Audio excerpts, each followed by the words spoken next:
soy Alice y en esta ocasión me gustaría comentarles un poco respecto a la selección de personajes, es decir, los Digimon y el porqué de esta.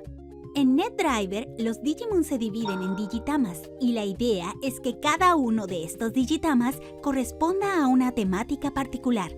La mayoría de los Digimon que se han visto en diversos spots y el tráiler corresponden al Digitama de dinosaurios y máquinas. Ya que Agumon es la mascota de la franquicia, nuestra primera elección se vio condicionada por este factor, puesto que no podíamos no incluirlo. A partir de ello y conectándolo con Metal Greymon, pensamos la idea de los dinosaurios y máquinas surgiendo de forma orgánica su integración. Para la selección de los Digimon no solo nos basamos en construir una dinámica, sino en una investigación de diversos productos.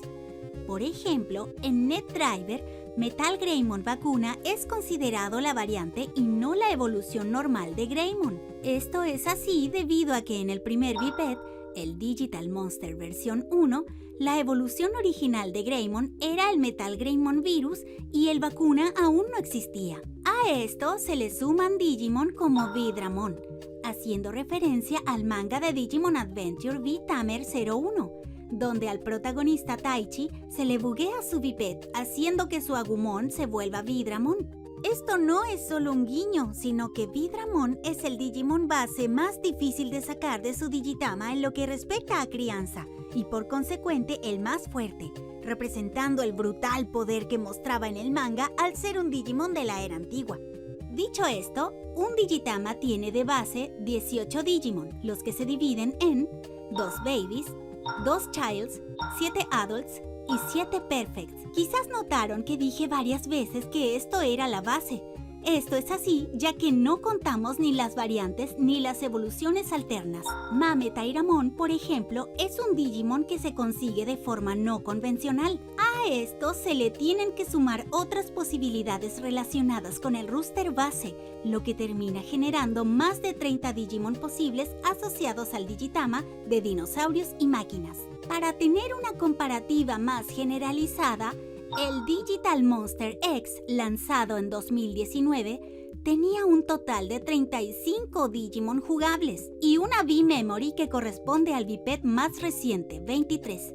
Sin embargo, nuestro roster no se limita solo a los Digitama. En NetDriver existe la categoría de mutantes. Estos Digimon pueden salir de cualquier otro si se cumplen ciertas condiciones. Tal es el caso de Numemon, quien sale de cualquier Digimon de nivel Child que no cumpla ningún requisito evolutivo, al igual que en Digimon World 1. Todo esto termina extendiendo la posibilidad de Digimon jugables a más de 50, no solo entre mutantes y el Digitama mencionado, pero queremos puntualizar algunos detalles. El primero es el más obvio, y es la no inclusión de Digimon de nivel Ultimate en el juego. Y esto viene con el siguiente punto: la revalorización de los Digimon. Nosotros no esperamos que todos los jugadores consigan cada Digimon posible, ya que este no es nuestro enfoque. Y muy probablemente la mayoría no lo consiga. Completar un ciclo evolutivo total desde que nuestro Digimon nace hasta que se vuelve Perfect y muere implica una semana de tiempo en la vida real. Y esto suponiendo que lograran llegar a Perfect en primer lugar, lo cual es algo sumamente complicado. ¿Pero por qué?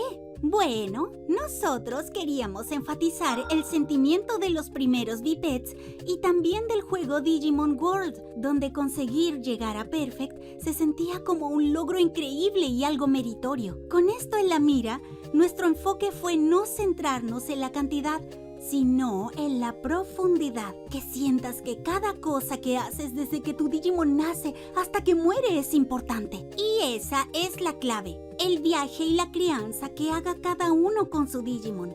En ese sentido, la variedad sí es importante, no por tener un número grande, sino porque de esta forma se reflejan sus elecciones y forma de criar a sus Digimon con los diversos resultados.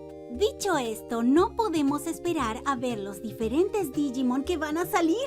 Gracias por su apoyo constante y esperamos sigan al pendiente de futuras actualizaciones.